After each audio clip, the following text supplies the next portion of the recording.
Sabe aquele tipo de livro que é diferente de tudo que você já leu e que exatamente por isso te prende do início ao fim?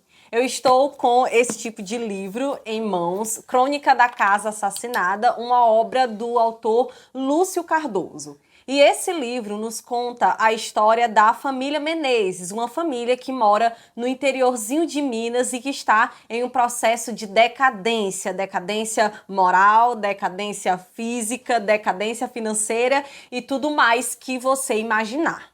E a história da família é narrada sempre em primeira pessoa, mas se você imagina aí que é difícil acompanhar o raciocínio de um narrador que narra em primeira pessoa, agora você imagine uma história com mais de 500 páginas, narrada por 9, 10 personagens, todos eles narrando através de cartas, relatos, confissões. É difícil porque cada um tem uma perspectiva acerca dos acontecimentos, dos temas que atravessam essa história, temas como incesto, loucura, adultério e a própria decadência. O que não falta é acontecimento para esses personagens comentarem. E todos os acontecimentos se passam dentro da casa, por isso ela ganha um papel de destaque. É realmente uma protagonista que molda de alguma forma a vida de quem mora nesta casa. Nós temos aqui três herdeiros dessa família Menezes, basicamente Timóteo, Valdo e Demétrio, e nós temos também o André, que é filho de Valdo. Vamos começar a falar sobre esses personagens. O Timóteo é considerado a aberração da família. Ele fica preso dentro de um quarto, vestindo as roupas e as joias da falecida mãe. Isso é considerado, né, uma vergonha para a família, por isso poucas pessoas têm acesso a esse personagem que vive enclausurado, no escuro, dentro dessa casa. Então é uma prisão dentro de uma prisão, já que a casa já exerce esse papel de prender esses personagens. O Valdo, que é um dos protagonistas também, me parece ser o mais normal e quem mais sofre com as situações que aparecem nesse livro, enquanto o Demétrio, que é o irmão mais velho, é aquele responsável, na verdade não é nem que ele é responsável, é que o desejo dele é conservar a casa, é conservar a família, o nome da família, ele é muito preocupado com isso, ele é aquele que é o mais carrancudo, vamos dizer assim, um homem muito amargurado. E as mulheres da casa, né, além de Beth, que é a governanta, e outras trabalhadoras, acabam exercendo maior protagonismo que os próprios herdeiros da família Menezes. Vamos começar aqui falando da Ana, que é a esposa do Demétrio. Os dois são vistos, né, pelos personagens como sendo um casal amargurado, conformado. A própria Ana, ela aparece como sendo uma mulher que se adaptou à família dos Menezes. Desde pequena, ela foi criada para fazer parte dessa família. Então, o Demétrio, de vez em quando,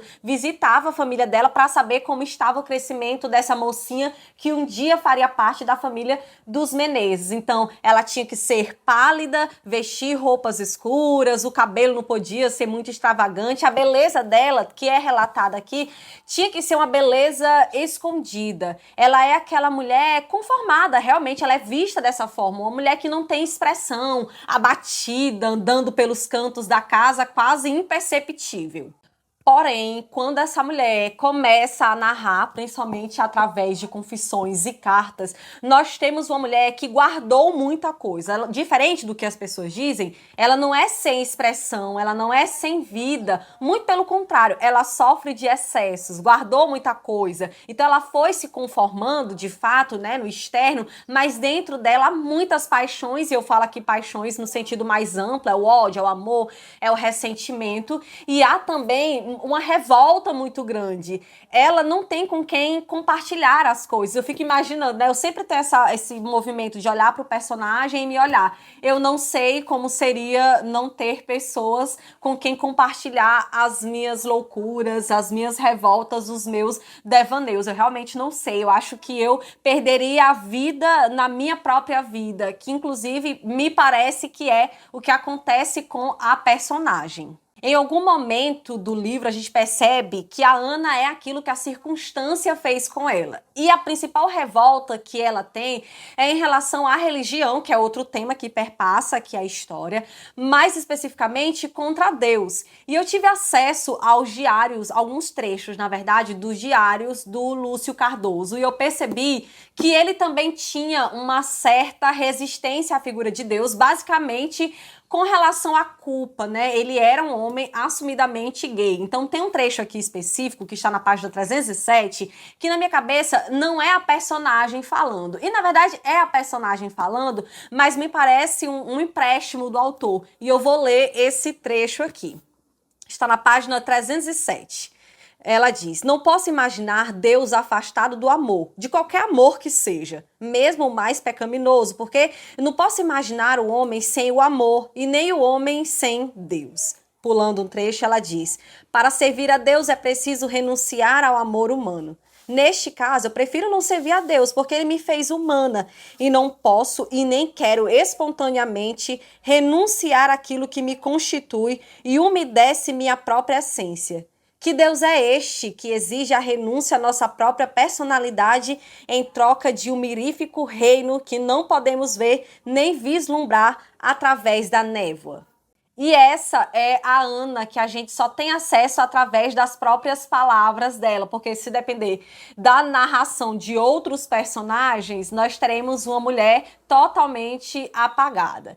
E a pintura que fazem acerca da Ana é totalmente diferente da pintura que fazem de uma outra personagem, que é a Nina, que fica ali competindo com a casa para saber quem é realmente a protagonista. A Nina é casada com o Valdo, que é o irmão mais normal da casa. Mas essa mulher é um corpo estranho nessa casa. Ela não se conforma com aquelas cores escuras, com aquela palidez. Muito pelo contrário, ela é sempre retratada como uma mulher com a beleza exuberante, os vestidos que ganham destaque, uma mulher assertiva. A postura dela sempre chama muita atenção e por isso é realmente considerada uma estranha dentro da casa dos Menezes. E apesar disso, é quem retrata com mais assim fidelidade essa decadência moral da família. É por causa dela que nós temos grandes movimentações aqui nessa história, mas existe também um certo discurso moral dentro da obra do Lúcio Cardoso, porque exatamente por ser a personagem que mais vai transgredir as normas, também é a que mais vai sofrer as consequências disso, principalmente no seu corpo. E eu vou começar falando uma coisa, é um spoiler, mas não é o spoiler, está no primeiro capítulo, e aí para retratar o teor, né, quem é Nina e o que a gente pode encontrar nesse livro. No primeiro capítulo, lembra que eu falei que o filho de Valdo também morava na casa, o André? E eu deixei para falar sobre ele justamente agora, porque é ele quem inicia aqui o livro, né? A abertura do livro é com ele falando sobre a morte, né? E lamentando a morte de alguém. E de repente ele começa a falar que é a mãe dele, ou seja, no primeiro capítulo nós já temos acesso à informação de que Nina vai morrer, só não sabemos exatamente como, nem porquê, a causa e tudo mais. Só que no meio da narração dele, a gente percebe que há uma relação estranha ali entre André e sua mãe. Basicamente, uma relação incestuosa. E daí a gente já percebe que há algo de muito podre no meio dessa família. É um livro muito, sei lá, melancólico, mas muito bom. E eu nem tenho como trazer mais informações sobre o livro, porque a graça, né, dessa obra está justamente em você ter acesso a essas informações que vão surgindo no decorrer das páginas, sem ter nenhum acesso a outra informação prévia. É legal você ir descobrindo ali, montando as peças, porque de fato o sentimento que eu tive é que eu estava montando algumas peças durante a leitura.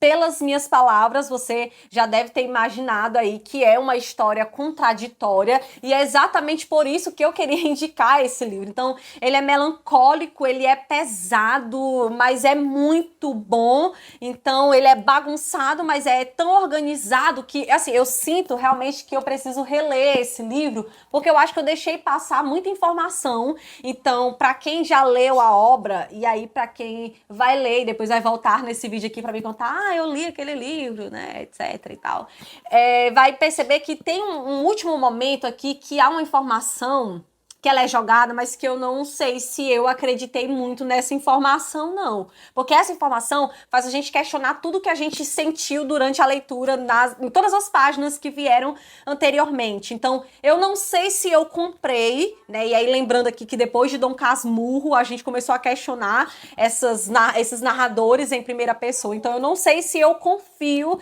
nessa informação que foi jogada.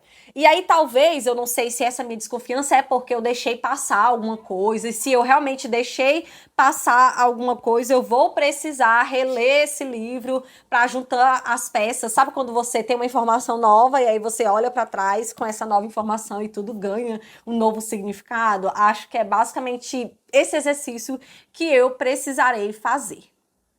Porque eu penso, assim, que é o tipo de livro que não termina quando acaba. Eu ainda estou aqui. Eu sonhei, sabe, com um aspecto desse livro quando eu terminei a leitura. Eu fiquei presa e fazia muito tempo que eu não ficava presa, assim, em um livro. Então eu espero que este vídeo e essas informações que eu soltei pisando em ovos para não trazer nenhum spoiler, para não estragar a experiência das pessoas. Eu espero que este vídeo tenha de alguma forma plantado uma sementinha no seu coração e você tenha a curiosidade de conhecer a obra do Lúcio Cardoso, inclusive uma informação aleatória aqui que eu guardo e gosto de falar sempre que cito o nome do Lúcio Cardoso. Ele é mineiro, era mineiro, ele foi um grande amigo de Clarice Lispector e ela foi apaixonada por ele e os dois não deram certo porque, como eu falei em algum momento do vídeo, o Lúcio era gay.